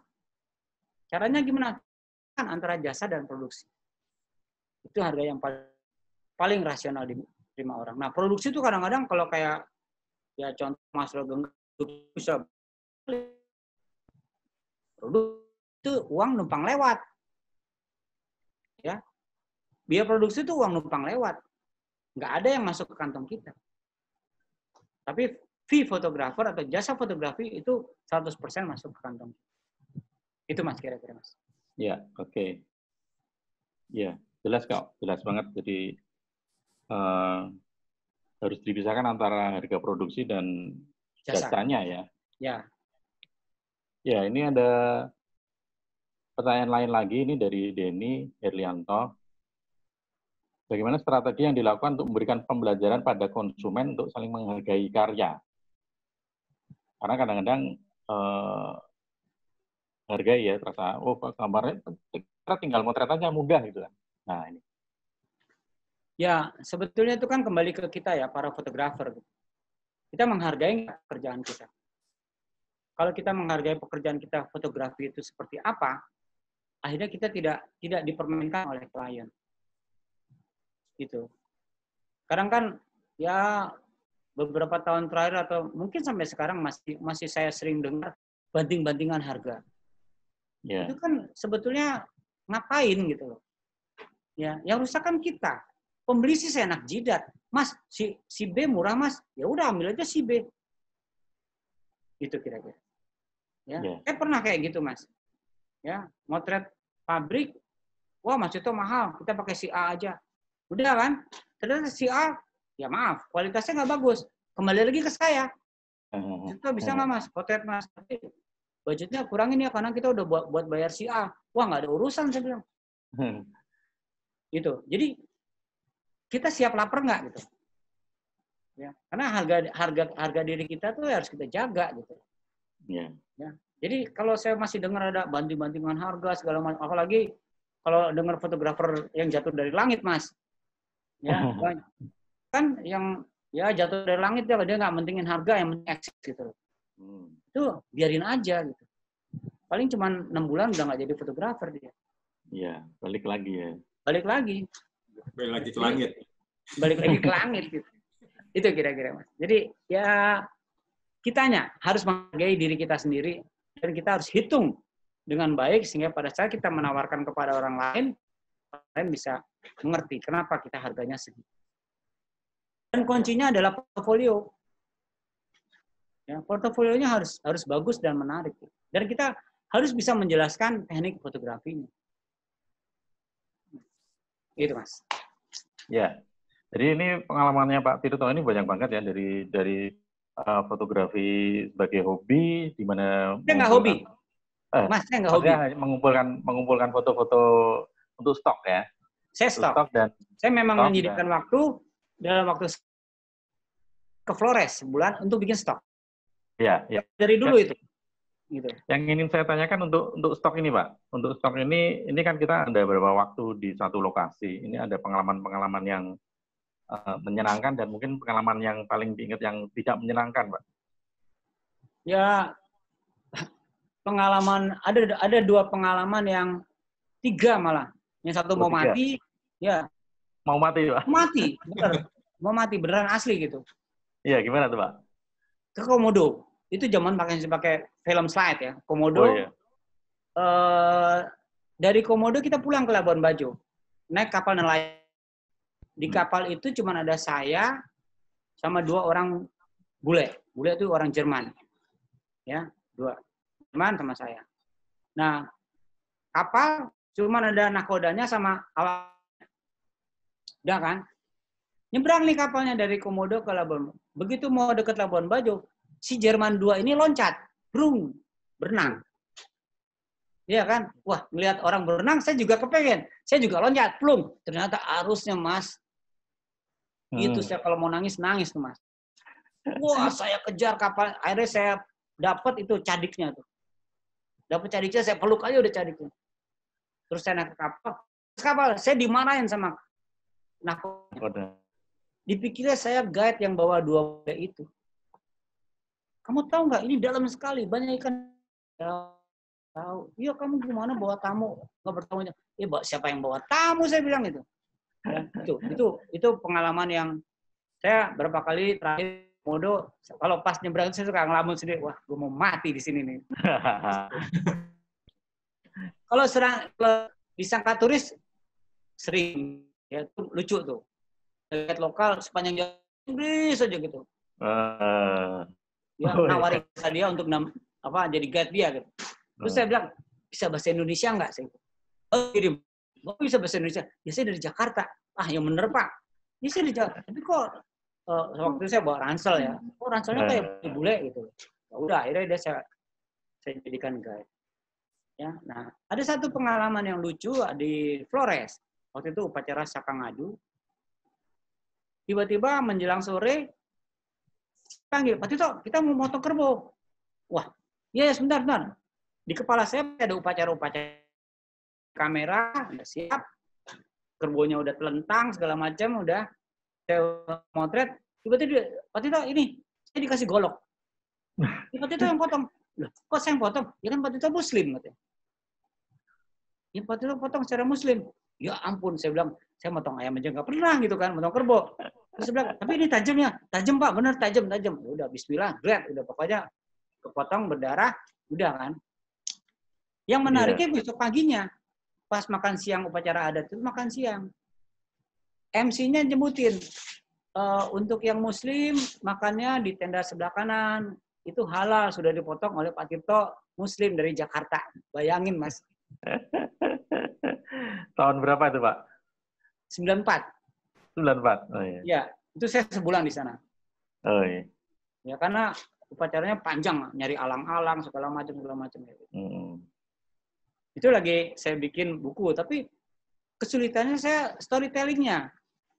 Karena dukunnya udah meninggal. Jadi ini saya lagi nunggu teman-teman yang di Bejawa. Iya. Itu kalau pengalaman yang lain Pak, yang tadi ada 3 katanya tadi. Iya. Ya, 1 ngajar di penjara. Oh, ngajar di penjara. Di Jakarta, di teman-teman narapidana ya? Ya, narapidana. Jadi ada 15 narapidana yang mau lulus, itu diberi pengetahuan tambahan. Ada yang tukang tabloid, segala macam. Nah, ini 15 orang mau fotografi. Nah, itu cukup mengejutkan juga, karena begitu saya terima, kepala BIMKER namanya waktu itu, bimbingan kerjanya bilang, Pak Tirto, kita udah banyak nawarin fotografer loh. Tapi yang berani masuk penjara Pak Tirto. Loh kenapa? Yang lain minta 15 orang itu datang ke studionya dia. Waduh, repot ya. Iya, udah akhirnya saya hampir 3 bulan setiap hari Minggu atau Sabtu Minggu itu masuk Cipinang. Ya, ngajarin mereka. Dan saya minta tidak ada napi narkoba. Ya. Nggak ada. Ya, jadi yang saya ajarin ya serem-serem, Mas. Wah, pokoknya deh, seru deh. Tapi alhamdulillah ada 3 orang yang jadi fotografer. Alhamdulillah ada 3 ya yang. Dan itu lucu. Begitu saya udah selesai ngajar, kira-kira 2 minggu kemudian ada yang telepon ke saya. Salah satu alumni itu telepon, Pak Tito, Masih ingat nggak? Ya, ingat. Kenapa? Saya mau dapat order motret, Pak, besok. Motret apa? Kawinan. Saya pikir dia butuh alat. Gitu. Ya udah, datang ke tempat saya deh. Perlu alat apa? Enggak, Pak. Ya kan tato, katanya. Tatunya tuh masuk sekujur badan. Ya tato penjara kan bagus sekali kan. Yang nggak jelas gitu kan. Dari tangan segala macam. Saya besok motret kawinan, Pak Tito. Gimana? Waduh. Akhirnya saya nggak tahu, tiba-tiba kepala saya encer ya. Ya udah kamu beli batik aja lengan panjang, saya bilang. Oh iya ya udah pakai lengan panjang. Gitu. Ya, yang satu orang dari fotografer jadi digital imaging. Ya, tapi mereka udah Pak Tito ya, pokoknya Pak Tito nggak usah tahu saya deh. Entar kalau saya perlu saya telepon Pak Tito. Ya, ya alhamdulillah dari 15 3 tuh rasanya saya bagus Pak, bagus. Ya, itu Mas. Jadi itu yang ya pengalamannya ya kita ikutin aja lah alurnya gitu ya kita boleh punya ambisi sih tapi ya ngaca-ngaca juga kalau ambisinya nggak sampai ya jangan frustasi kita ikutin aja. Saya ngajar di pinggir jalan juga karena saya kesel aja gitu, sialan nih basic fotografi dianggap enteng nih padahal fotografer hidupnya dari logika dasar basic fotografi. Ya betul. Gitu Mas. Ya, ini pertanyaannya Pak. Saya sambungin aja untuk yang fotografi ya. Jadi kira-kira masa depan fotografi bagaimana Pak ini seiring teknologi yang semakin maju pesat? Nah, masa depan fotografi nantinya akan terseleksi dengan baik. Ya, karena apa? Semua orang bisa punya kamera. Semua orang bisa punya kamera. Semua orang bisa punya kamera. Dari kamera yang jelek sampai yang bagus bisa punya kamera. Dan cilakanya lagi, handphone teknologi kameranya udah bagus juga. Keren. Ya, saya nggak pesimis sih sebetulnya. Kalau kita memang konsen di dunia ini sebagai pekerjaan kita, ya spesialisasinya akan lain. Karena ada yang namanya emosi. Ya, saya pernah tanya sama humasnya salah satu perusahaan, Mas, ini kan alat-alatnya lengkap. Jadi saya diminta berangkat ke luar kota. Waktu itu motret pabrik saya, nggak usah bawa alat. Kita punya alat lengkap. Oke, saya tanya, alatnya apa? Coba bisa kirim, waktu itu masih fax ya, pakai fax. Coba di fax ya, alatnya apa aja? Wah, lengkap banget, Mas. Tapi saya sebagai fotografer, saya berangkat, saya bawa alat yang biasa saya pakai, kameranya aja. Sampai di sana, lampunya segala macam lengkap. Lensanya lengkap segala macam. Mereknya Canon, saya bawanya Nikon. Salah sebetulnya ya, agama tuh saya kafir kan ya, jadi ya apa aja saya pakai gitu. Udah, terus saya tanya, Mas, ini kan alat-alatnya lengkap, Mas. Kenapa nggak situ aja yang motret? Jawaban dia sederhana dan itu masuk di akal saya. Mas, saya tuh tiap hari ada di pabrik. Saya udah nggak tahu cantiknya pabrik saya tuh ada di mana. Kalau Pak Tito kan baru sekali lihat, wah ini bagus nih, ini bagus. Itu yang saya nggak dapat, Mas. Itu salah satunya. Jadi masa depan fotografi tetap ada, wedding tetap ada. Kecuali kalau pemerintah bikin aturan nggak boleh ada orang kawin. Nah itu. Jadi tetap ada. Tapi ada bagian-bagian yang juga hilang. Ya, persaingan semakin keras. Ya, itu aja. Sekarang ada yang menyediakan jasa motret pakai handphone. Outputnya apa? Itu untuk apa? Kayak media Bukalapak itu kan fotonya kan sederhana aja kan. Nah itu ada menyediakan jasa-jasa itu motretnya cuma pakai handphone, cepret gitu. Ya kalau saya bilang karena fotografi itu bahan dasar tetap menjanjikan ya, tapi persaingan jadi lebih keras itu aja. Nah makanya diversifikasi usahanya harus dijelaskan. Kalau teman-teman hanya jual jasa ya siap-siap nanti. Tapi kalau teman-teman juga kan kayak Semarang misalnya, bikin stok Semarang aja. Ya, gimana caranya orang taunya Mas Andi Semarang. Pokoknya lo kalau mau tahu foto Semarang, Andi. Nah, itu kan dahsyat itu. Bisa nggak? Ya. Iya kan? Bikin stok. Mas Andi. Mas Andi, kan teman-teman Semarang banyak tuh. Ya. Tapi jangan hunting rame-rame. Hunting rame-rame nanti gambarnya sama. Ya, terus bawa model taruh di pinggir apa Ini Stasiun kita tren. membuat rencana buku tentang Semarang bareng teman-teman fotografer Semarang nih, Pak Tirto. Ya, boleh tuh. Itu trik Kayaknya yang mau disponsori oleh Mbak Evi kayaknya. Jadi Ya. jadi buku sekalian itu. Karena Semarang tuh kota yang aneh, Mas. Ya, banjir mulu kan. Udah ada banjir sekarang, Pak? Kereta api banjir lah. Udah ada banjir sekarang? Udah Gampang. Kali-kali. Ya. Ya, kayak gitu. Pak Tirto mau lanjut Ya. lagi nih. Ini kan tadi memang menghadapi gimana sih masa depan fotografi. Tapi saat ini kita menghadapi situasi yang sangat-sangat luar biasa, di mana semuanya menjadi berubah, termasuk juga di fotografi sendiri. Jadi dengan COVID-19 ini, jadi kita belum tahu nanti ke depannya. Meskipun memotret masih bisa, tetapi untuk 1 bulan, 2 bulan belakangan ini yang dilakukan oleh Pak Tirto apa aja? Saya masih tetap jagain stok saya. Saya maintain. Ya. Buat saya laku 2 atau 3 itu udah cukup. Karena nilainya kan lumayan gitu ya. Nah, itu yang saya jaga. Jadi, kenapa teman-teman, saya juga agak sedih juga, teman-teman selama ini hanya menjual jasa. Kok tidak mencoba menjual stok-stok gambar? Kalau karya dalam bentuk art fotografi mungkin bisa belakangan ya. Tapi stok-stok, contoh misalnya stok yang sederhana, bumbu dapur aja. Ya, masuk dapur, cabai, bawang, kita foto dengan bagus, itu menarik itu. Ya. Mas Hakim kalau nyari bumbu dapur, Mas Hakim aja fotonya, bawangnya bagus. Ya kan, itu kan foto produk sebetulnya. Itu kita jadikan stok. Ya, itu jadi saya melihat itu yang teman-teman mungkin lupakan ya. Jadi lebih cenderung, wah kalau jadi fotografer iklan, wedding, wah ya duitnya menarik. Tapi ya begitu paceklik yang kayak sekarang ini, ya kita agak bingung kan. Semuanya berhenti, Mas. Berhenti ya semuanya. Saya pun berhenti. Saya beruntung saya ngajar aja gitu, online ya. Sama saya mulai ya kembali lagi sibuk ya, bukan karena work from home saya bikin buku, enggak. Ya saya tetap aja kerja. Buat saya nggak ada corona ya sama aja, karena saya lebih banyak di depan komputer. Gitu. Ya, jadi stok saya tuh saya lagi bikin buku, semuanya personal book aja udah. Gitu, Mas.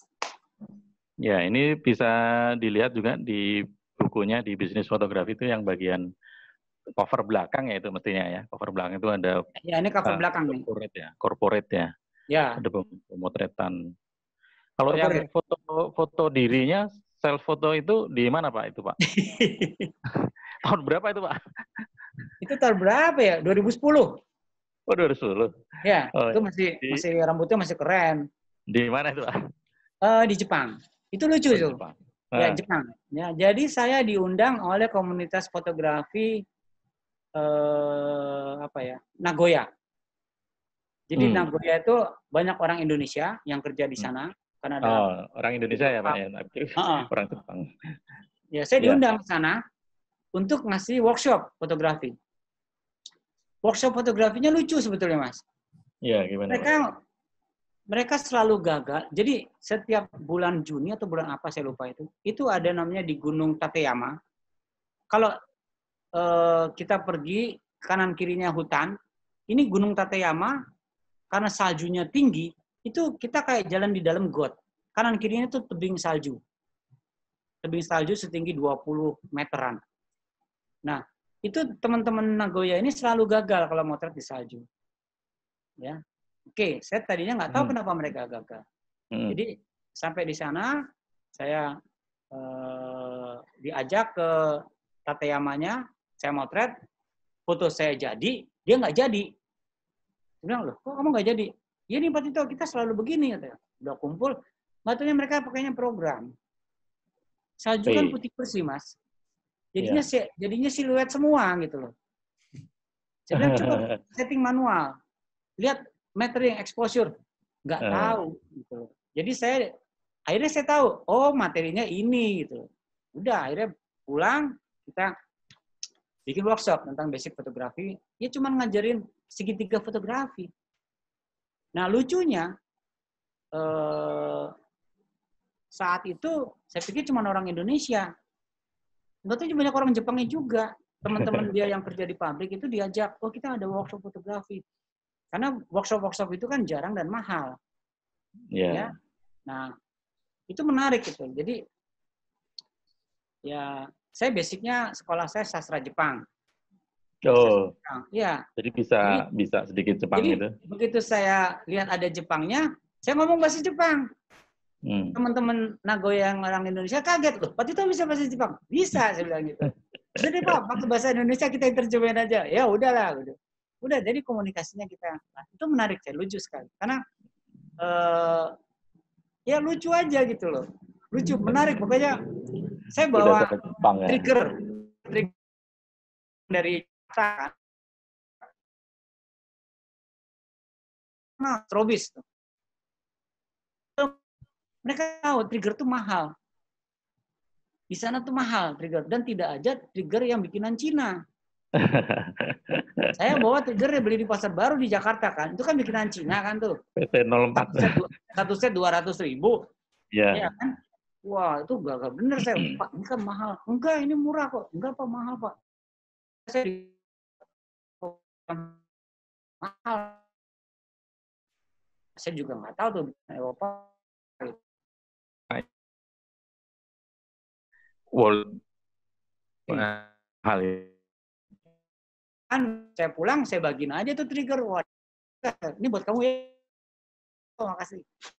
Nah, ini yang motret teman ya. Oh. James gitu. Namanya Pak. Gunung gitu ya. Ya gitu. Gitu Mas. Ya. Ini sebenarnya Mas Lee ini agak telat tadi ya. Nah, kan CEO bisa kita klaim sebagai sebuah kata. Nggak bisa sama di title ya. Jadi kita diminta untuk nah kita dianggap motret.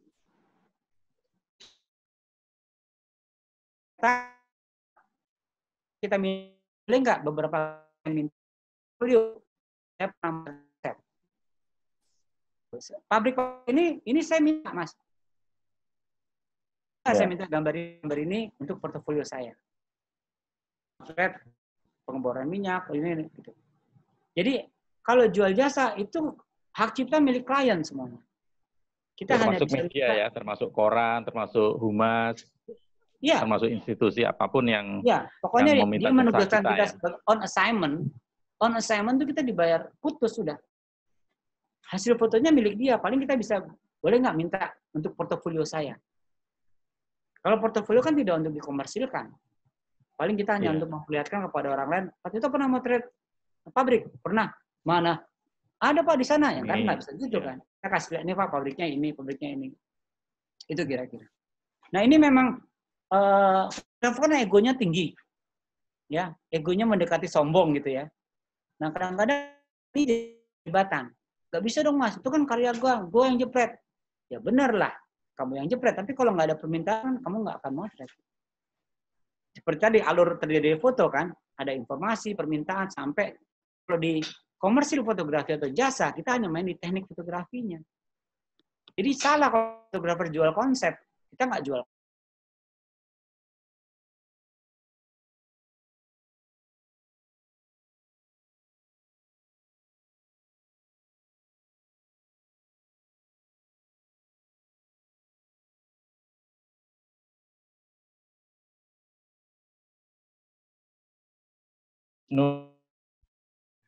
Mas Tirto ngangenin ya Mas fotografinya. Ada dan trik nggak?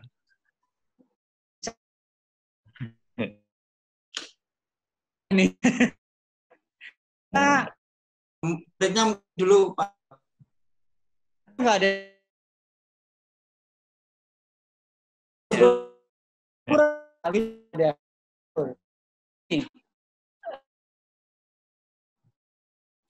Harus jangan ada sesuatu yang nggak boleh materi Kita nggak lebih pintar dari itu. Kita nggak sebat kita ketahui. Kita tahu. Ajar sekarang loh, Mas. Ajar Google. Sama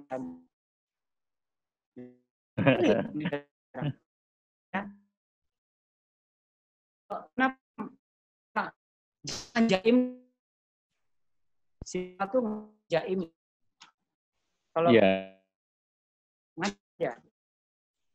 tapi dengan ya teknologi yang sekarang merek-merek banyak macam juga ya. Mau nggak mau kita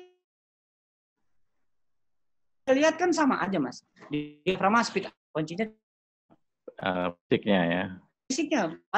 Sekarang kalau yang di resolusi, iya kan? Pabrik atau kamera juga. Ini cuma ini juga. Jadi ya, beli kamera kuplang tahun depan. Saya juga Wisnu Bade minta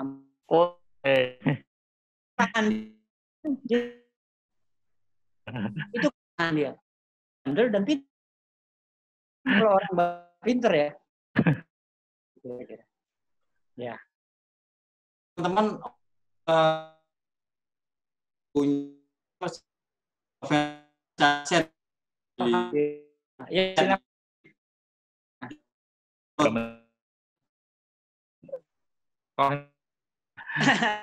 enggak Mbak Evi aku sebagai iya kan ya teman ini. Saya nanya lagi nih Pak Tirto. Ini grafis dan dia tuh dia bilang di fotografi ada nggak apa pajaknya kan yang bayar pajak ya. Semuanya udah jadi ya Pak ya, ini untuk saya tuh kadang terus tipu bahwa ternyata dia plagiat. Misalnya motret lagi dulu motret jadi tadi mau aku saya pergi ingin untuk fotografi buat fotografi itu mereka banget apa yang di Afrika itu. Nah, nyari langsung dia patir yang kayak gini ada nggak? Kopi langsung ya? Iya, saya bilang ini orang sakit jiwa gimana ya? Ya kalau orang sama orang yang mirip-mirip kan. Ya. Terus saya tanya sama guide lokal, ada nggak nunggu tapi itu milik desa ini jadi harus bayar. Udah saya bilang aja, iya bayar. Itu benar Mas, mereka saya bilang kamu mau buat apa? Mereka nggak ngasih tahu buat apa. Tapi ya ngapain sih gitu? Kayak nggak punya kreativitas gitu. Jadi plagiat itu haram hukumnya. Ya. Kan ada yang terinspirasi atau menjadi plagiat. Ya kalau terinspirasi itu saya salut ya. Ada yang plagiat saya enggak. Nah, yang cilakanya ada yang istilah ATM. Amati, tiru, modifikasi. Itu juga pengecut namanya. Ya. Tapi kalau kecil kita ya misalnya itu mau yang kayak gini nih. Nah, ini sekarang advertising Mas. kalau motret board of director 5 orang, itu mereka nyobek dari majalah Fortune. Pak Tito kayak gini aja nih Pak Tito, posisinya direkturnya. Oh, ya udah aja. Gampang, udah selesai, jebret. Tapi kalau saya bisa, wah, engkelan malah nanti saya nggak dibayar. Itu sekarang simple banget udah. Mereka bawa printan dari Google atau apa, atau sobekan majalah, Pak Tito kayak gini aja. Ya, itu kayak gitu. Ya kira-kira gitu Mbak. Kalau plagiat buat saya haram. Tapi kalau terinspirasi, silakan. ATM, boleh ya. kalau bisa jangan. Iya kan fotografer-fotografer pemula ini kan rata-rata juga mestinya terinspirasi. Jadi mereka akan memotret sesuatu yang sudah difoto. Repotnya kan gini Mas, kita kan hidup bukan di zaman originalitas kan. Iya. Iya kan. Jadi apa yang kita potret selama itu kita menikmati kita potret itu karya kita. Saya pernah motret Drew Mullen, komedi puter. Yang saya potret, ya potret, jebret. Terus saya upload di Instagram saya. Terus teman saya bilang, "Tok, lo foto lo fotografer Amerika nih." Waduh, saya nggak tahu, saya nggak kenal segala macamnya. Dan itu mungkin akan ketemu seperti itu. Tapi kalau kita menikmati apa yang kita lihat lalu kita potret, itu karya kita. Masalah gambarnya sama itu ya kebetulan atau ya udah ada yang ngatur aja gitu. Jadi kalau saya itu plagiat kalau bisa hindari, apalagi kalau itu karya-karya kita ya, kalau bisa jangan. Tapi kalau kerja jual jasa, ya kita ngikut klien kita. Itu aja Mbak. Gitu Mas. Ya Mbak ya. Ya ini tadi ada pertanyaan untuk foto postcard. Postcard. Oh, ada nggak ya tadi postcard? Teknik. Bentar, ya. mana tadi? Bentar, kelewatan. Postcard.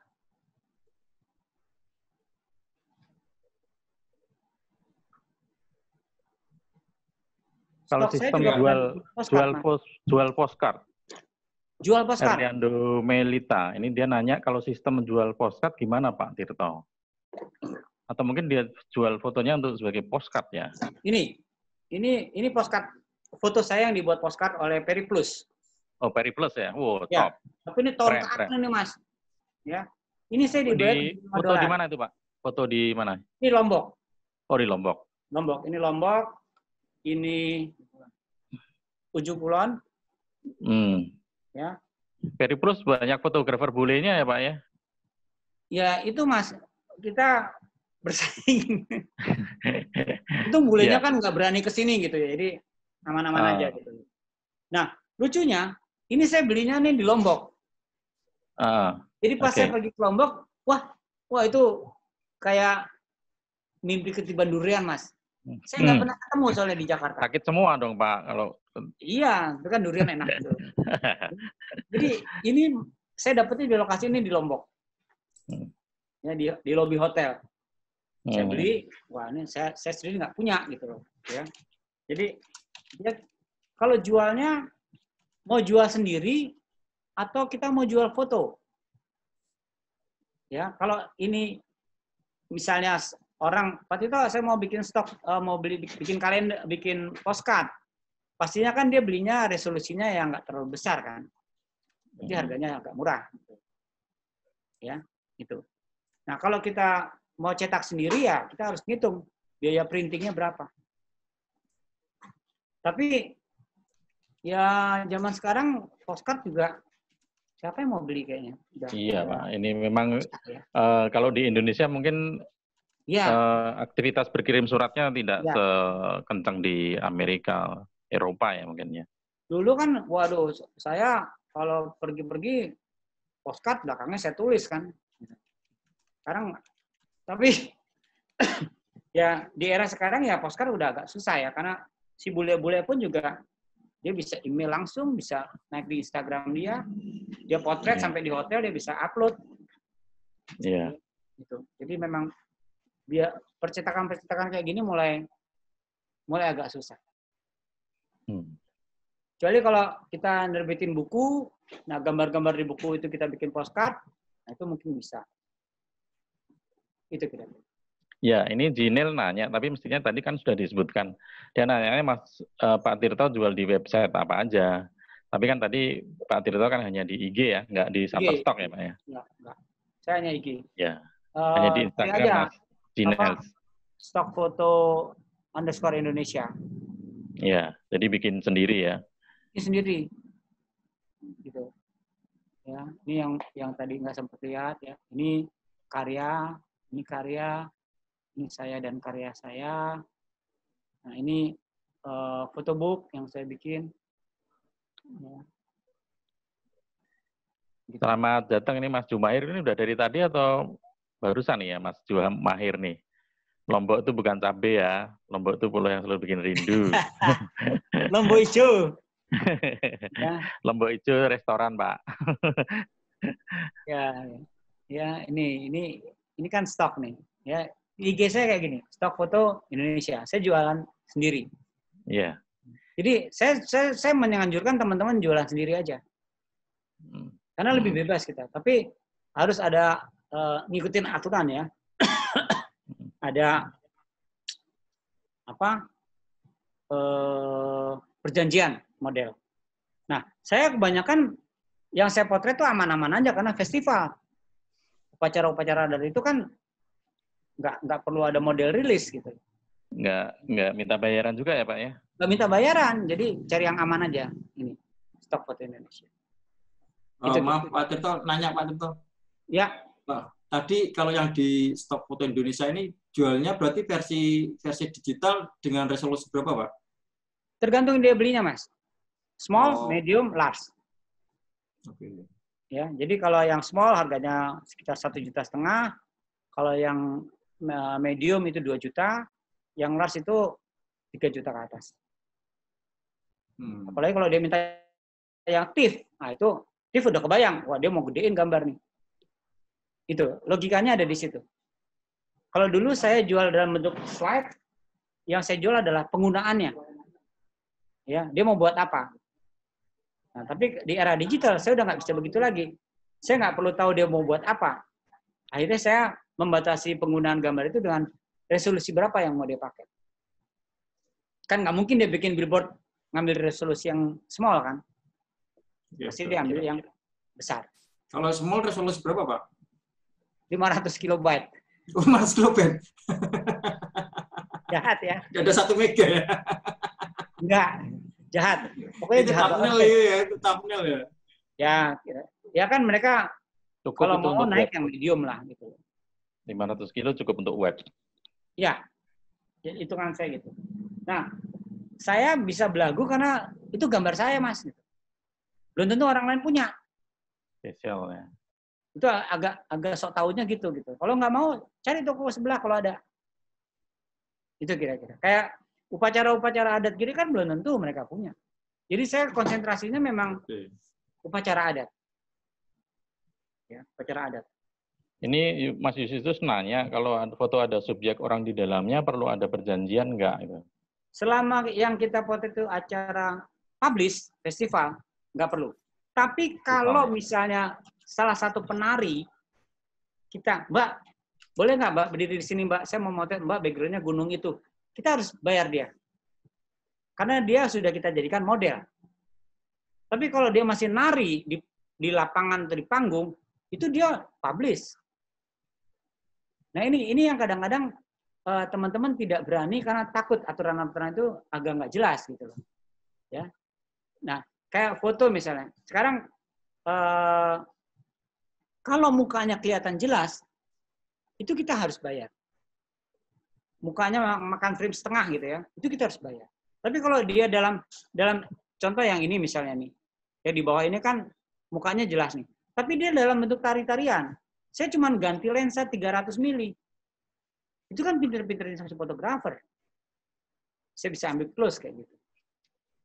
Ya, jadi nggak ada tuntutan dari mereka karena mereka memang tampil, performance. Ya, itu kira-kira Mas. Ya, terima kasih Pak Tirto. Mas Andi, ini saya mau nanya, ini kan kita udah jam 5:05. Kan Cepat nanti sekali. mungkin kita, iya nggak nyadar ya. Iya. Dan kita mau close di jam berapa Mas Andi? Mungkin Saya ini kok nggak juga. haus ya? Jam 5:04 enggak apa, Mas? Nggak apa-apa, Kalau saya ada pertanyaan lagi. Atau mungkin Pak Tirto ada tambahan lagi, Pak? ya tambahan saya ya kalau bisa teman-teman dari sekarang mulai tidak hanya menjual jasa. Kalau memang fotografi itu akan dijadikan sebuah pekerjaan. Kayak kemarin Mas Roy, Mas Eki, dan pada saat Bulis dan Mbak Evi itu kan kelihatan sekali. Ya, Mbak Evi itu kerja. Bulis itu benar-benar Hobi. hobi gitu. Ya. Jadi kita bedakan itu. Oke, saya bukan hobi fotografi. Fotografi buat saya adalah pekerjaan. Saya nikmati sekali. Dan teman-teman harus siap paceklik di fotografi. Ada pacekliknya juga. Sekarang bulan puasa ini paceklik fotografer sebetulnya. Yang lagi wedding, ya 1-2. ya 1-2. Ditambah lagi paceklik corona yang nggak jelas ini gitu. Makanya tadi saya agak sedih ada teman-teman yang udah beli peralatan tiba-tiba masuk di fase corona ya agak-agak sabar aja kembali modalnya. Itu kira-kira Mas. Jadi kalau ini statementnya yang statement Pak Tirto ya untuk jadikan hobi menjadi profesi ya. kalau bisa itu jauh lebih baik. Tapi orang hobi itu kan kupingnya tipis Mas. Iya kan? Ketemu klien yang rewel, saya pernah Nggak mau. dapat limpahan kerja dari orang hobi. Ya. Orang hobi, bagus fotonya. Terus motor pabrik, wah, udah. Berantem sama manajer pabriknya, saya ditelepon, "Toh lo kesini deh, ngapain? Lihat gue kerja." Ya, sampai di sana, lo terusinnya gue pulang. Itu kayak gitu. Itu kejadian. Jadi kalau orang hobi mau masuk di fotografi yang mau dijadikan profesi, ya harus siap mental. Terutama kuping. Kupingnya harus lebih tebal dikit lah. Karena kadang-kadang kita ketemu klien yang nggak ngerti tapi saya tahu. Ya. Wah, susah. Iya, nggak banyak itu. Ya, nah ditambah lagi ketemu advertising yang udah ketemu beberapa fotografer. Mas, kok begini Mas? Fotografer itu nggak begini Mas motretnya. Nah kita ngomongnya gimana coba? Iya kan? Iya. Mas, si A nggak begini Mas motretnya Mas. Lampunya nggak di sini. Kalau saya udah, loh, sekarang situ maunya gambarnya kayak apa? Iya kan? Kan kita naruh lampu sesuai dengan permintaan dia, gambarnya mau kayak apa. Itu sering Mas terjadi kayak gitu. Ketemu advertising yang, lo kan bayar gue jadi tukang potret, kenapa lo yang belagu gitu. Itu sering banget. Tapi ya nggak apa-apa, itu lucu-lucuan aja kalau saya. Ya, lucu-lucuan. Ya. Menarik sekali ya teman-teman ya. Ada kita buka session untuk open mic. Kalau ada yang mau nanya langsung mungkin. Coba ini kan kita udah mau maghrib juga ini jadinya. Satu pertanyaan aja mungkin nanti setelah itu kita ada open mic kemudian nanti dipilih untuk giveaway. Buku biar. Ya. Pak Imam mungkin mau nanya Pak Imam.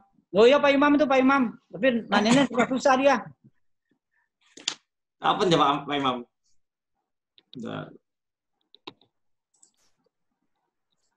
Ya, selamat sore Pak Imam, apa kabar? Screen share mungkin di close Pak. Pak Tirto, screen share-nya mungkin bisa di close. Ya. Screen share. Ini tutup. Ya. Mana Pak Imam? Oh, itu Pak Imam. Ini. Iya Pak Imam. Saya sih nggak nanya Pak Tirto. Oh gitu. Saya cuma nyatetin aja nih apa tadi yang diomongin Pak Tirto. Ada satu-satu ini. Jadi catatan saya itu gini nih, bahwa sebagai seorang fotografer mesti ada jejak karya. Entah bentuknya buku, entah bentuknya apa, mesti ada. Paling enggak itu ada jejaknya bahwa saya sudah pernah sebagai fotografer lah, gitu ya. Itu pengertiannya. Terus yang kedua, jangan sungkan ngaku sebagai pekerjaan. Fotografi itu kan kadang-kadang, wah saya hobi Pak, saya bukan. Nah itu kayaknya Pak Tirto nggak cerita itu, tapi bahwa kalau namanya pekerjaan harus terhubungi dengan pekerjaan sebagai pekerjaan. Ya, pekerjaan Pak. Ya. Terus yang ketiga, bahwa motret saja nggak cukup. Sekali-kali Boyo belajar nulis, kan gitu Pak ya? Ya, betul. Jadi ada cerita. Karena foto yang mahal itu kalau ada storytelling-nya Pak. Nah itu ada caption lah, satu di sini kan ada caption, ada cerita fotonya. Jadi, ya, sekali-kali belajar nulis walaupun cuma 2-3 kalimat gitu kan, dan mengikuti aturan standar penulisan caption itu. Terus satu lagi terakhir nih soal COVID pandemi. Nah, mestinya kita nggak usah ngeluh gitu loh. Namanya orang kreatif itu kapanpun masih ada karya. Jadi nggak ada istilah saya nggak bisa kerja Pak. Kalau cari makan mungkin susah, tapi kalau berkarya nggak ada batasan. Kapan saja silakan berkarya. Dan itu nggak ada alasan untuk mengatakan saya nggak bisa berkarya ya kalau COVID nggak ada. Jadi motret Lombok hijau tadi boleh itu. Saya punya cerita itu aja. Saya catetin aja ceritanya Pak Tirto ini. Terima kasih Pak Imam. Ya Pak Imam, makasih. Itu ya Pak Tirto ya. Saya nggak nanya ini. Kalau nanya panjang lagi jawabannya ntar. Bisa sampai sahur Pak Imam. Oke, makasih Pak Imam. Oke teman-teman, sebelum kita tutup, boleh kita foto keluarga dulu? Wes. Di bawah itu ada reaction jempol. Mana tuh? Di jempolnya semua. Reaction bawah ada jempol. Nah. Ya. Om Tirto kelompok lagi kabar-kabar Om Tirto. Ya, jempol semua, jempol. Sekali lagi. Jempolnya mana? Jempolnya semuanya. Jempol di reaction bawah itu ada logo jempol, diklik jempol. Oke. Gambar jempol nih. Gambar jempol di bawah di reaction. Di reaction ya, di reaction. Oke, semua oke. Lihat kamera, oke, 1 2 3. Oke, 1 2 3. Oke. Ini untuk pemenang yang dari bursa kamera nanti akan dipilih oleh admin, jadi biar merata karena ada beberapa yang sudah dapat sekali, 2 kali, bahkan yang 3 kali, makanya nanti akan dipilih sama admin. Teman-teman yang ada di sini besok dilihat di story-nya, highlight-nya story-nya FFS ya. Jadi biar tahu. Terus yang untuk pemenang buku seri ini adalah pertama Mas Hasan Tribuana. Masih ada enggak Mas Hasan? Ngatung ya Mas? Oh masih ada, oke. Terus Pak Denny Herlianso. Oke Pak, jempol enggak apa-apa Pak? Masih ada ya. Satu lagi Om Jinel dari Pekanbaru. Oke ya. Oke ya, untuk sore ini atau seri ini adalah Om Hasan, Pak Denny Herlianso dan Om Jinel. Dan kita masih ada 2 seri lagi besok untuk pembagian giveaway dari RB Signature Publishing ya. Oke, terima kasih kami dari teman-teman dan semoga acara ini bermanfaat. Saya terima kasih pada Pak Tirto dan Mas Rahman Hakim. Terima kasih Pak Tirto. Tetap berkarya. Mampir sini Pak. Pada teman yang lain ada Mas Hasan, ada Mas Denny, ada Mbak Tup, ada Mas Petrus, ada Mas Irfak nih ya dari mana tadi ini kok baru nyampe. Terus ada Mbak Rayani. Semuanya pokoknya selamat berbuka puasa. Ini saya unmute semua, kalau misalnya mau ngobrol dulu nggak apa-apa, sebelum saya tutup. Oke, terima kasih. Wassalamualaikum warahmatullahi wabarakatuh. Terima kasih. Pak Tirto, terima kasih Mas. Terima kasih Mas Tirto. Berkarya terus ya. Ya. Selalu berkarya, jaga kesehatan selalu. Kita pasti bisa. Yes. Tetap hidup. Oke, teman-teman, saya close ya. Pak Imam, terima kasih. Mas Aryadi. Mas Wisnu Leluhur. Halo Mas. Yo. Muridnya yang paling bandel ya Pak? Kenapa? Muridnya yang paling bandel ya? Iya, bandel tapi salahnya pinter gitu. Itu berarti berbanding lurus Pak.